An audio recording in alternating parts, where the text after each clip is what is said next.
This story is one of the most claustrophobic stories you have ever heard.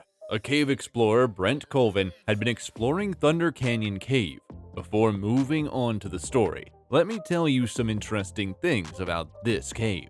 The Thunder Canyon Cave is located in McCain Valley, which is about 70 miles east of San Diego, California. You can only learn how to get there from a caveman who has already been there because you can't find any directions to it.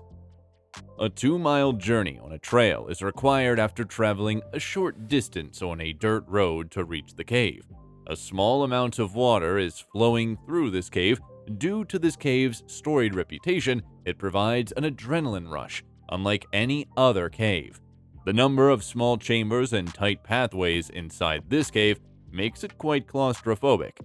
You are completely blind if you don't have flashlights with you because it is completely dark.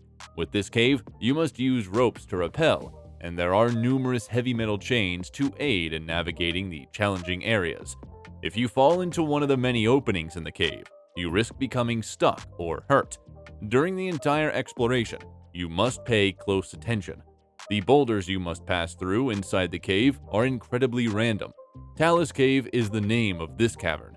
The setting resembles a horror movie set. Brent Colvin is a 39-year-old software engineer from Valley Center, California. He attentively organizes his trip to the cave. His demanding profession as a software programmer taught him this quality. Raina, Brent's wife, was his strongest supporter in everything, including cave exploration. He had been exploring caves for about a year before he went to Thunder Canyon Cave. He had been known as an advanced caver. Brent was excited to experience the thrill once more at Thunder Canyon Cave. Before moving further in this video, please leave a like and subscribe to our channel. Brent and 6 other cavers, including Luca Carabini, Heather, Steve, Jim Ness, Ben, and Brian, set out on a trip to this cave on Sunday, May 3, 2010. They hiked through the desert for a couple of hours to get there. They arrived at the site entrance at 11 a.m. and set up their gear. Then they had to descend a rock using a double rope. They eventually cleared their first major obstacle. They set up their next 80-foot rappel. The group continued down, wading through the icy water. 2 other rappels along the way went smoothly. They hit a fissure around 3 p.m. This fissure is only 9 inches wide, and they were quite close. They took their gear off and packed them. Lucas first entered the crack to help his teammate on the other side. Steve pursued after. After Steve, 3 more cavers passed through. Luca went outside the cave to accompany them, thinking Brent and Jim could handle themselves. It was now Brent's turn to go. Brent had never been through this crack, and Luca was not there to assist him.